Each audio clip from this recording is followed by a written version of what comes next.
Hi hello ನಮಸ್ಕಾರ, welcome back to Sakshi kitchens and logs. ಇದು ಭಾನುವಾರ ಬೆಳಗ್ಗೆ ಲಾಗ್ ಆಗಿರುತ್ತೆ. ಭಾನುವಾರ ಬೆಳಗ್ಗೆ ಎದ್ದಿರೋದೇ ಲೇಟು. ಹಾಗೆ ಇವತ್ತು ನನ್ನ ಹಸ್ಬೆಂಡಿಗೆ ಕೆಲಸ ಇತ್ತು.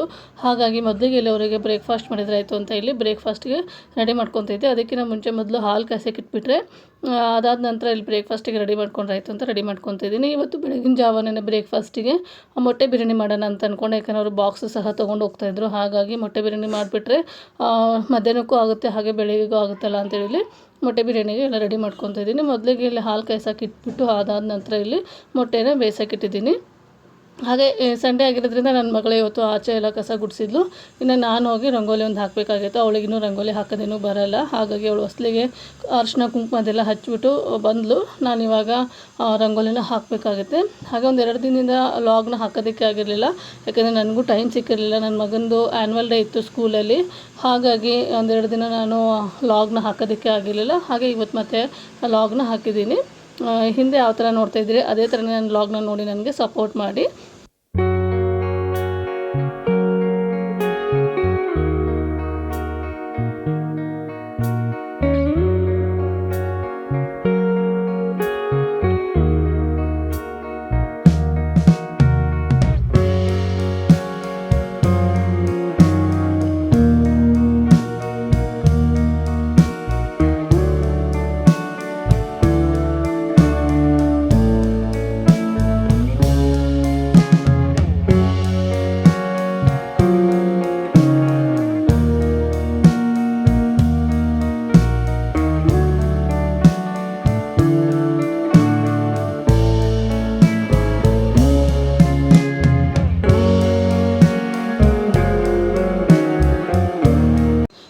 ಮೊಟ್ಟೆನೆಲ್ಲ ಕುದಿಸೋಕ್ಕಿಟ್ಬಿಟ್ಟು ರಂಗೋಲಿನೂ ಹಾಕ್ಬಂದಿದ್ದಾಯಿತು.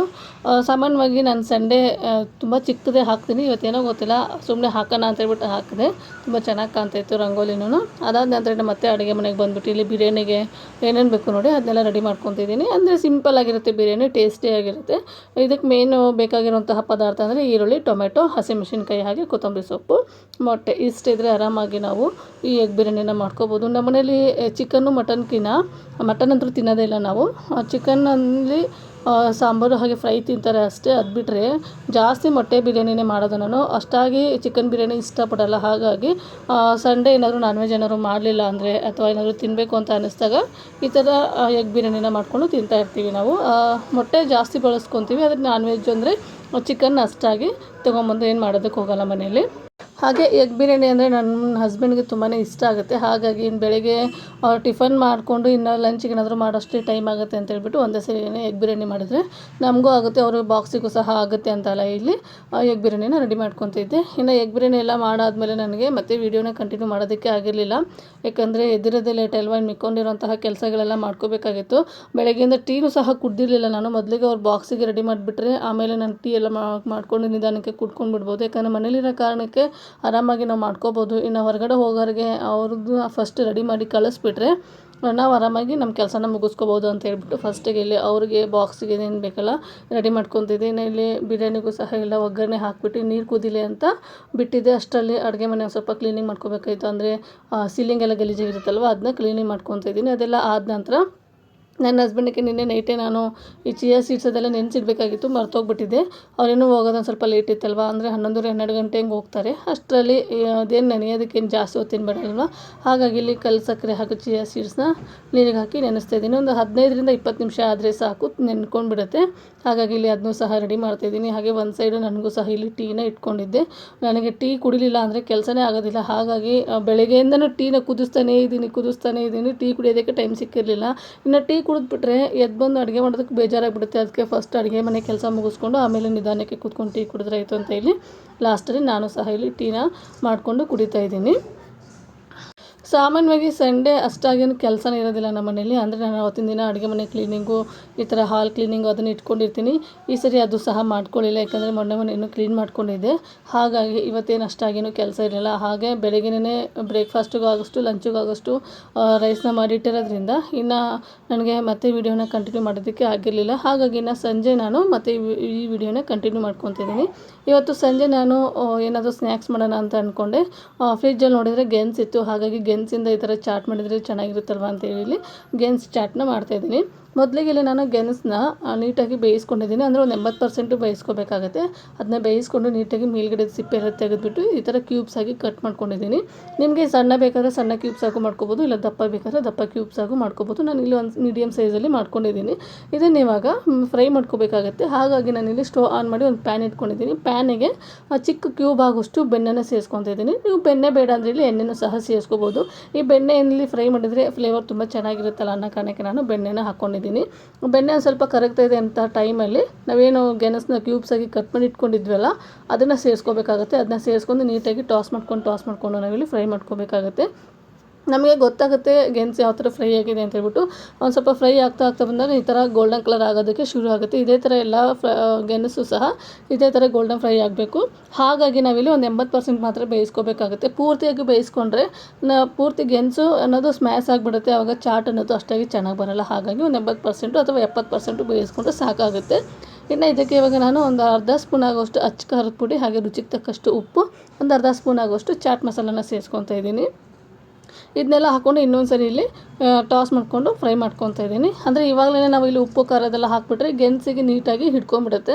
ಯಾಕಂದರೆ ಗೆಣಸು ಸ್ವೀಟಾಗಿರುತ್ತಲ್ವ, ಹಾಗಾಗಿ ಇವಾಗಲೇ ಹಾಕಿದರೆ ತಿನ್ನುವಾಗ ಸ್ವಲ್ಪ ಹುಳಿ ಉಪ್ಪು ಖಾರ ಅನ್ನೋದು ಬಾಯಿಗೆ ಸಿಕ್ಕಾಗ ತುಂಬ ಚೆನ್ನಾಗಿ ಅನಿಸುತ್ತೆ ಅಂತೇಳಿ ನಾನು ಇವಾಗ ಹಾಕ್ಕೊತಾ ಇದ್ದೀನಿ. ಇದನ್ನು ಇವಾಗ ತೆಗಿತಾ ಇದ್ದೀನಿ. ನೋಡಿ, ಈ ಥರ ನೀಟಾಗಿ ಟಾಸ್ ಮಾಡ್ಕೊಂಡು ಫ್ರೈ ಆದ ನಂತರ ನೀವು ಇದನ್ನು ಬೇಕಾದ್ರೆ ಹೀಗೇನೂ ಸಹ ತಿನ್ಬೋದು. ಇಲ್ಲಪ್ಪ ನಮಗೆ ಈ ಥರ ಬೇಡ ಅಂದರೆ ನೀವು ಇದನ್ನು ಈ ಹೊರಗಡೆ ಪಾನಿಪುರಿ ಇದೆಲ್ಲ ತಿನ್ನುವಾಗ ಕೊಡ್ತಾರಲ್ವ, ಆ ಥರ ನಾವು ಸಹ ಮಾಡ್ಕೊಂಡು ತಿನ್ಬೋದು. ಹಾಗಾಗಿ ನಾನಿಲ್ಲಿ ಈ ಥರ ಬೌಲ್ ತೊಗೊಂಡಿದ್ದೀನಿ. ಅಡಿಕೆ ಬಟ್ಲು ಬರುತ್ತಲ್ವ, ಅದ್ರದ್ದು ಬೌಲ್ ತೊಗೊಂಡಿದ್ದೀನಿ. ಇವಾಗ ನಾನೇನು ಫ್ರೈ ಮಾಡಿ ಇಟ್ಕೊಂಡಿದ್ದೆ ನೋಡಿ ಗೆಣಸನ್ನ, ಅದನ್ನು 3 ಬೌಲಿಗೂ ಎಷ್ಟು ಬೇಕು ನೋಡಿ ಇಲ್ಲಿ ಹಾಕ್ಕೊತಾ ಇದ್ದೀನಿ.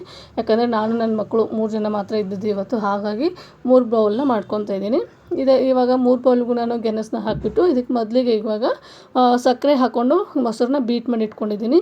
ಇದು ಆಪ್ಷನಲ್ಲು. ಸಕ್ಕರೆ ಬೇಡ ಅಂದರೆ ನೀವು ಬರೀ ಮೊಸರನ್ನ ಸಹ ಹಾಕ್ಕೋಬೋದು. ನನಗೆ ಸಕ್ಕರೆ ಮೊಸರು ಅಂದರೆ ತುಂಬ ಇಷ್ಟ ಆಗುತ್ತೆ. ಹಾಗಾಗಿ ಇಲ್ಲಿ ಸಕ್ಕರೆ ಮೊಸರನ್ನ ಹಾಕ್ಕೊಂಡು ಇಲ್ಲಿ ಬೀಟ್ ಮಾಡಿ ಇಟ್ಕೊತಾ ಇದ್ದೀನಿ. ಬೀಟ್ ಮಾಡಿ ಇಟ್ಕೊಂಡಿರೋದನ್ನ ನೀಟಾಗಿ ಗೆಣಸಿಗೆ ಮೊದಲಿಗೆ ಇಲ್ಲಿ 1.5 ಸ್ಪೂನ್ ಆಗೋಷ್ಟು ಮಾತ್ರ ಹಾಕ್ಕೊಂಡಿದ್ದೀನಿ. ನಾವು ಮತ್ತೆ ಹಾಕೋಬೇಕಾಗುತ್ತೆ ಮೇಲ್ಗಡೆ. ಹಾಗಾಗಿ ಇನ್ನು ಇದಕ್ಕೆ ಇವಾಗ ಸ್ವಲ್ಪ ಅಚ್ಚ ಖಾರದ ಪುಡಿ ಹಾಗೆ ಉಪ್ಪನ್ನ ಸೇರಿಸ್ಕೋಬೇಕಾಗತ್ತೆ. ಯಾಕಂದರೆ ನಾವು ಮೇಲ್ಗಡೆ ಒಂದು ಸ್ವಲ್ಪ ಕ್ಯಾರೆಟು ಹಾಗೆ ಈರುಳ್ಳಿ ಟೊಮೆಟೊ ಎಲ್ಲ ಸೇರಿಸ್ಕೊತೀವಲ್ವ, ನಾವು ಬರೀ ಗೆಣಸಿಗೆ ಎಷ್ಟು ಬೇಕೋ ಅಷ್ಟು ಮಾತ್ರ ಫ್ರೈ ಮಾಡುವಾಗ ಉಪ್ಪು ಖಾರ ಹಾಕ್ಕೊಂಡಿರ್ತೀವಿ. ಇವಾಗ ಹಾಕೊಳ್ಳೋದ್ರಿಂದ ತಿನ್ನುವಾಗ ಕ್ಯಾರೆಟು ಹಾಗೆ ಈರುಳ್ಳಿ ಅದೆಲ್ಲ ಬಾಯಿಗೆ ಸಿಕ್ಕಾಗ ಸಪ್ಪೆ ಅನ್ನಿಸ್ಬಾರ್ದು ಅಂತ ನಾನು ಇವಾಗ ಒಂದು ಸ್ವಲ್ಪ ಹಾಕ್ಕೊತಾ ಇದ್ದೀನಿ. ಇನ್ನು ಇಲ್ಲಿ ಉಪ್ಪು ಖಾರನ ಸ್ಪ್ರಿಂಕಲ್ ಮಾಡಿದ ನಂತರ ಇದಕ್ಕೆ ಕ್ಯಾರೆಟ್ ತುರಿನ ಸೇರಿಸ್ಕೊತಾ ಇದ್ದೀನಿ. ನೀವು ಬೇಕಾದರೆ ಇಲ್ಲಿ ಕ್ಯಾರೆಟು ಹಾಗೆ ಟೊಮೆಟೊ ಈರುಳ್ಳಿನ ಒಂದೇ ಸರಿನೇ ಮಿಕ್ಸ್ ಮಾಡಿಕೊಂಡು ಸಹ ಸೇರಿಸ್ಕೋಬೋದು. ನಾನೇನಿಲ್ಲಿ ಸಪ್ರೇಟಾಗಿಯೇ ಸೇರಿಸ್ಕೊತಾ ಇದ್ದೀನಿ. ಕ್ಯಾರೆಟ್ ಆದ ನಂತರ ಇಲ್ಲಿ ಟೊಮೆಟೊನ ಸಹ ಸೇರಿಸ್ಕೊತಾ ಇದ್ದೀನಿ. ನೀವು ಬೇಕಾದರೆ ಸೌತೆಕಾಯಿನೂ ಸಹ ತುರಿದ್ಬಿಟ್ಟು ಸೇರಿಸ್ಕೋಬೋದು, ಇಲ್ಲ ಚಿಕ್ಕದಾಗಿ ಕಟ್ ಮಾಡಿ ಸಹ ಸೇರಿಸ್ಕೋಬೋದು.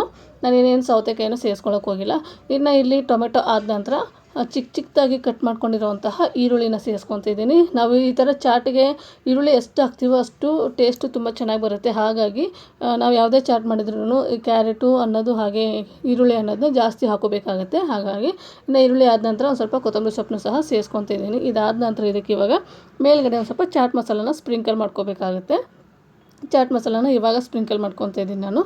ಚಾಟ್ ಮಸಾಲ ಆದ ನಂತರ ಇದಕ್ಕೆ ಮತ್ತೆ ಮೊಸರನ್ನ ಸೇರಿಸ್ಕೋಬೇಕಾಗತ್ತೆ. ಅಂದರೆ ನಾನಿಲ್ಲಿ ಡಬಲ್ ಲೇಯರ್ ಮಾಡಿಕೊಂಡು ಮೊಸರನ್ನ ಹಾಕ್ಕೊತಾ ಇದ್ದೀನಿ. ಹಾಗಾಗಿ ನಾನು ಮತ್ತೆ ಇಲ್ಲಿ ಇವಾಗ 1-2 ಸ್ಪೂನ್ ಆಗೋಷ್ಟು ಮೊಸರನ್ನ ಸೇರಿಸ್ಕೊತಾ ಇದ್ದೀನಿ. ನೀವು ಬೇಕಾದರೆ ಜಾಸ್ತಿನೂ ಸಹ ಸೇರಿಸ್ಕೋಬೋದು. 1-2 ಸ್ಪೂನು ಮೊಸರನ್ನ ಸೇರಿಸಿದ ನಂತರ ಇದಕ್ಕೆ ಮೇಲ್ಗಡೆ ಕೆಚಪ್ನು ಸಹ ಸೇರಿಸ್ಕೋಬೇಕಾಗುತ್ತೆ. ನೀವು ಬೇಕಾದರೆ ಇಲ್ಲಿ ಕಟ್ಟಮಿಠ ಚಟ್ನಿ ಅಥವಾ ಗ್ರೀನ್ ಚಟ್ನಿನೂ ಸಹ ಸೇರಿಸ್ಕೋಬೋದು. ನಾನು ಸಿಂಪಲ್ಲಾಗಿ ಮನೇಲಿರೋಂತಹ ಪದಾರ್ಥಗಳನ್ನ ಬಳಸ್ಕೊಂಡು ಈ ಚಾಟ್ ಮಾಡ್ತಾಯಿದ್ದೀನಿ. ನಾನು ನಾರ್ಮಲಾಗಿ ನಮ್ಮ ಮನೇಲಿ ಏನಾದರೂ ಚಾಟ್ ಮಾಡಬೇಕಾದ್ರೆ ಈ ಗ್ರೀನ್ ಕಲರ್ ಚಟ್ನಿ ಹಾಗೆ ಕಟ್ಟಮಿಠ ಚಟ್ನಿನ ತುಂಬಾ ರೇರು ನಾನು ಮಾಡ್ಕೊಳ್ಳೋದು. ಈ ಟೊಮೆಟೊ ಕೆಚ್ಚಪ್ಪಲ್ಲೂ ಸಹ ಕಟ್ಟಮಿಠ ಫ್ಲೇವರ್ ಇರುತ್ತಲ್ವ, ಹಾಗಾಗಿ ನಾನೇನು ಜಾಸ್ತಿ ಮಾಡ್ಕೊಳ್ಳೋದಕ್ಕೇನು ಹೋಗೋದೇ ಇಲ್ಲ.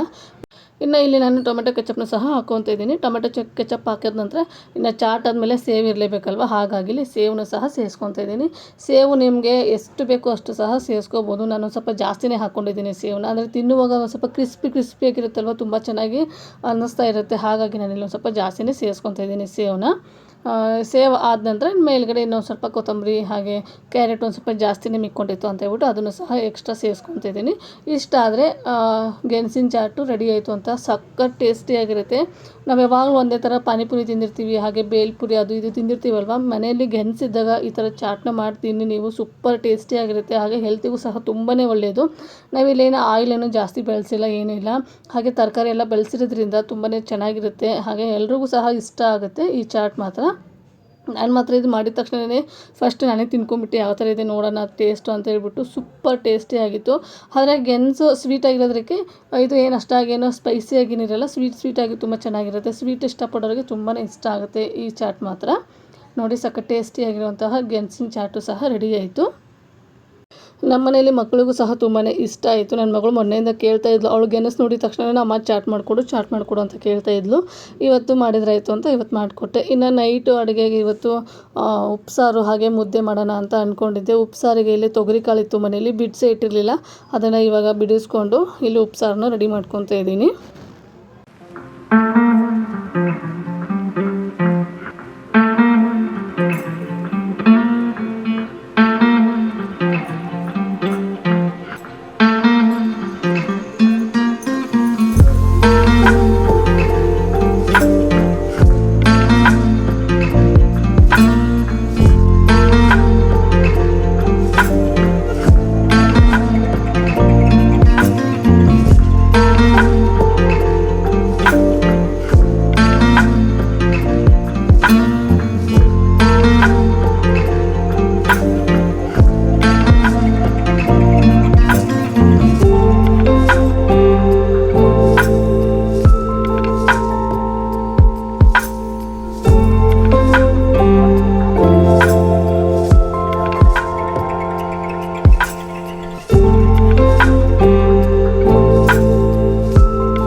ನಮ್ಮ ಮನೇಲಿ ಹೇಗೆ ಅಂದರೆ ಮುದ್ದೆ ಅಷ್ಟಾಗಿ ಇಷ್ಟಪಡಲ್ಲ ನನ್ನ ಹಸ್ಬೆಂಡ್. ಅದೇನೋ ಗೊತ್ತಿಲ್ಲ, ನಾನು ಎಷ್ಟೇ ಚೆನ್ನಾಗಿ ಮುದ್ದೆ ಮಾಡಿಕೊಟ್ರು ನಿನಗೆ ಇಲ್ಲಿ ಥರ ಮುದ್ದೆ ಮಾಡೋದಕ್ಕೆ ಬರೋಲ್ಲ ಅಂತ ಹೇಳ್ತಾರೆ. ನಮ್ಮ ಮನೇಲಿ ಎಲ್ಲರೂ ನಾನು ಮಾಡುವಂತಹ ಮುದ್ದೆ ಇಷ್ಟಪಡ್ತಾರೆ, ಆದರೆ ನನ್ನ ಹಸ್ಬೆಂಡಿಗೆ ಮಾತ್ರ ನಾನು ಮಾಡುವಂತಹ ಮುದ್ದೆನೇ ಇಷ್ಟಪಡಲ್ಲ.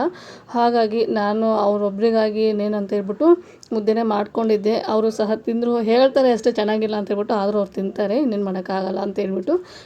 ಇನ್ನು ಇಲ್ಲಿ ಚಟ್ನಿನೂ ಸಹ ರೆಡಿ ಮಾಡಿಕೊಂಡೆ.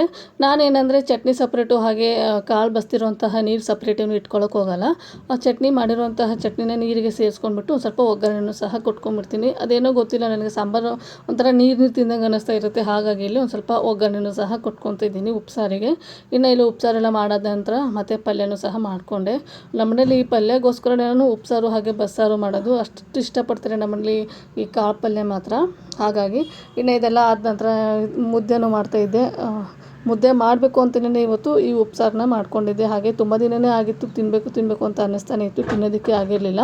ಹಾಗಾಗಿ ಇವತ್ತು ಸಿಂಪಲ್ಲಾಗಿ ಹಾಗೆ ಟೇಸ್ಟಿಯಾಗಿ ಬೇಗನೆ ಆಗುವಂತಹ ಅಡುಗೆ ಮಾಡಿದ್ರಾಯಿತು ಅಂತ ಹೇಳಿ ಇವತ್ತು ಈ ಮುದ್ದೆ ಹಾಗೂ ಉಪ್ಸಾರನ್ನ ಮಾಡ್ಕೊಂಡಿದ್ದೆ. ನಮ್ಮ ಮನೆಯಲ್ಲಿ ಮುದ್ದೆ ಎಲ್ಲರೂ ಇಷ್ಟಪಡ್ತಾರೆ. ನಾನು ಹೇಳ್ದಂಗೆ ನನ್ನ ಹಸ್ಬೆಂಡಿಗೆ ಮಾತ್ರ ಅಷ್ಟಾಗಿ ಇಷ್ಟಪಡಲ್ಲ. ಅಂದರೆ ಹೊರಗಡೆ ತಿಂತಾರೆ, ನಾನು ಮಾಡಿರುವಂತಹ ಮುದ್ದೆ ಅವ್ರಿಗೆ ಅಷ್ಟಾಗಿ ಇಷ್ಟ ಆಗೋಲ್ಲ. ಹಾಗಾಗಿ ತುಂಬಾ ರೇರು ನಾನು ಮಾಡೋದು. ತಿಂಗಳಲ್ಲಿ ಒಂದು ಸರಿ ಮಾಡಬೇಕು ಅಂದರೆ ತುಂಬಾ ರೇರು. ಹಾಗಾಗಿ ಇನ್ನು ನಾನಿಲ್ಲಿ ಒಂದು 4 ಮುದ್ದೆನೇ ಮಾಡ್ಕೊಂಡಿದ್ದೀನಿ. ಅಂದರೆ ನನ್ನ ಮಕ್ಕಳು ಸಹ ಮುದ್ದೆ ತಿಂತಾರಲ್ವ, ಹಾಗಾಗಿ ಅವರಿಗೆ ಚಿಕ್ಕದಾಗಿ 2 ಮುದ್ದೆ, ನನಗೂ ನನ್ನ ಹಸ್ಬೆಂಡಿಗೂ ಮೀಡಿಯಮ್ ಆಗಿರುವಂತಹ 2 ಮುದ್ದೆನ ಮಾಡ್ಕೊಂಡಿದ್ದೀನಿ. ಇನ್ನು ಮುದ್ದೆ ಎಲ್ಲ ಮಾಡಾದ್ಮೇಲೆ ಇನ್ನು ಪಾತ್ರೆ ಅಂತೂ ಜಾಸ್ತಿನೇ ಇರುತ್ತೆ. ನನಗೆ ಈ ರೊಟ್ಟಿ ಚಪಾತಿ ಮಾಡೋದಕ್ಕಿಂತ ಈ ಮುದ್ದೆ ಮಾಡಿದ್ರೆ ಪಾತ್ರೆ ಜಾಸ್ತಿ ಅನ್ನಿಸ್ಬಿಡುತ್ತೆ. ಹಾಗಾಗಿ ಮುದ್ದೆ ಮಾಡಿದ್ದೀನಿ ಅವತ್ತಿನ ದಿನ ಬೇಗನೆ ಪಾತ್ರೆ ತೊಳ್ಕೊಂಡ್ಬಿಡ್ತೀನಿ. ಯಾಕಂದರೆ ಪಾತ್ರೆ ತೊಳೆದ್ರಲ್ಲೇ ಟೈಮ್ ಆಗಿಬಿಟ್ಟಿರುತ್ತೆ ನನಗೆ. ಹಾಗಾಗಿ ಇನ್ನು ಮುದ್ದೆ ಎಲ್ಲ ಆದ ನಂತರ ಊಟನ ಮುಗಿಸ್ಕೊಂಡ್ಬಿಟ್ವಿ. ಊಟ ಆದ ನಂತರ ಇಲ್ಲಿ ಪಾತ್ರೆನ ನಾನು ನೀಟಾಗಿ ಕ್ಲೀನ್ ಮಾಡ್ಕೊತಿದ್ದೀನಿ. ಯಾಕೆಂದರೆ ನನ್ನ ಹಸ್ಬೆಂಡ್ ಇವತ್ತು ಕೆಲಸ ಇರೋದ್ರಿಂದ ಅವ್ರು ಬರೋದೇ 10:30 11 ಗಂಟೆ ಆಗಿಬಿಡುತ್ತೆ.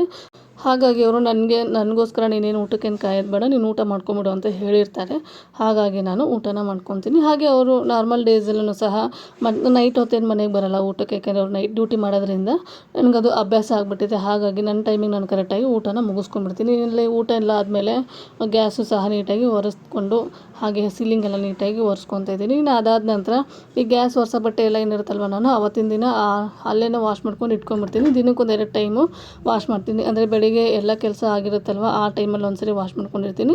ಇನ್ನು ನೈಟು ಎಲ್ಲ ಅಡುಗೆ ಮನೆಯೆಲ್ಲ ಕ್ಲೀನ್ ಮಾಡ್ಕೊತೀನಲ್ವ, ಆ ಟೈಮಲ್ಲಿ ಒಂದ್ಸರಿ ವಾಶ್ ಮಾಡ್ಕೊತೀನಿ. ದಿನಕ್ಕೆ 2 ಟೈಮ್ ವಾಶ್ ಮಾಡ್ಕೊಳ್ಳೋದ್ರಿಂದ ಬಟ್ಟೆನೂ ಸಹ ಕ್ಲೀನಾಗಿರುತ್ತೆ. ಹಾಗಾಗಿ 2 ಟೈಮ್ ವಾಶ್ ಮಾಡೋದ್ರಿಂದ ಜಾಸ್ತಿ ಏನು ಗಲೀಜೇನು ಆಗಿರಲ್ಲ. ಹಾಗಾಗಿ ನಾನು ಆವಾಗಿಂದ ಆವಾಗಲೇ ನೀಟಾಗಿ ಈ ಥರ ಒರೆಸ್ಕೊಂಡು ಆವಾಗಿಂದ ಆವಾಗಲೇ ಈ ಥರ ವಾಶ್ ಮಾಡೋದ್ರಿಂದ ನನಗೂ ಸಹ ಟೈಮು ಸೇವ್ ಆಗುತ್ತೆ.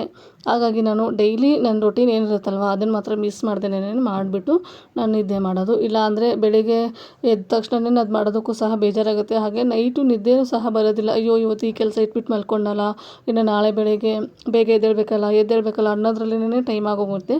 ಆ ಯೋಚನೆ ಮಾಡೋಂತಹ ಟೈಮಲ್ಲಿ ನಾವು ನಮ್ಮ ಕೆಲಸನ ಮುಗಿಸ್ಕೊಂಬಿಟ್ರೆ ನೈಟು ಆರಾಮಾಗಿ ನಾವು ನಿದ್ದೆನೂ ಸಹ ಮಾಡ್ಕೊಂಬಿಡ್ಬೋದು. ಹಾಗಾಗಿ ಇನ್ನು ಇವತ್ತಿನ ಲಾಗ್ನ ಇಲ್ಲಿಗೆ ಎಂಡ್ ಮಾಡ್ತಾಯಿದ್ದೀನಿ. ನಾನು ಮಾಡಿರುವಂತಹ ಲಾಗು, ನಾನು ಮಾಡಿರುವಂತಹ ರೆಸಿಪಿ ನಿಮಗೇನಾದರೂ ಇಷ್ಟ ಆದರೆ ಪ್ಲೀಸ್ ಲೈಕ್ ಮಾಡಿ, ಶೇರ್ ಮಾಡಿ, ಕಾಮೆಂಟ್ ಮಾಡಿ. ಹಾಗೆ ಇನ್ನೂ ಯಾರು ನನ್ನ ಚಾನಲ್ನ ಸಬ್ಸ್ಕ್ರೈಬ್ ಮಾಡಿಲ್ಲ ಪ್ಲೀಸ್ ಸಬ್ಸ್ಕ್ರೈಬ್ ಮಾಡ್ಕೊಂಡು ನೋಡಿ. ನಿಮ್ಮದೊಂದು ಸಬ್ಸ್ಕ್ರೈಬ್ ನನಗೆ ತುಂಬಾ ಇಂಪಾರ್ಟೆಂಟ್ ಆಗುತ್ತೆ. ಹಾಗೆ ನಿಮಗೇನಾದರೂ ಬೇರೆ ಯಾವುದಾದ್ರೂ ರೆಸಿಪಿಗಳು ಗೊತ್ತಿದ್ದರೆ ಅದನ್ನು ಸಹ ನನಗೆ ಕಮೆಂಟ್ ಸೆಕ್ಷನಲ್ಲಿ ಕಾಮೆಂಟ್ ಮಾಡಿ ತಿಳಿಸಿ. ನಾನು ಸಹ ಮನೆಯಲ್ಲಿ ಮಾಡಿಬಿಟ್ಟು ಟೇಸ್ಟ್ ನೋಡಿ ನಿಮ್ಮ ಜೊತೆಗೆ ಶೇರ್ ಮಾಡ್ತೀನಿ. ಹಾಗೆ ನಿಮ್ಮ ಫ್ಯಾಮಿಲಿ ಆ್ಯಂಡ್ ಫ್ರೆಂಡ್ಸಿಗೂ ಸಹ ಶೇರ್ ಮಾಡಿ. Thank you.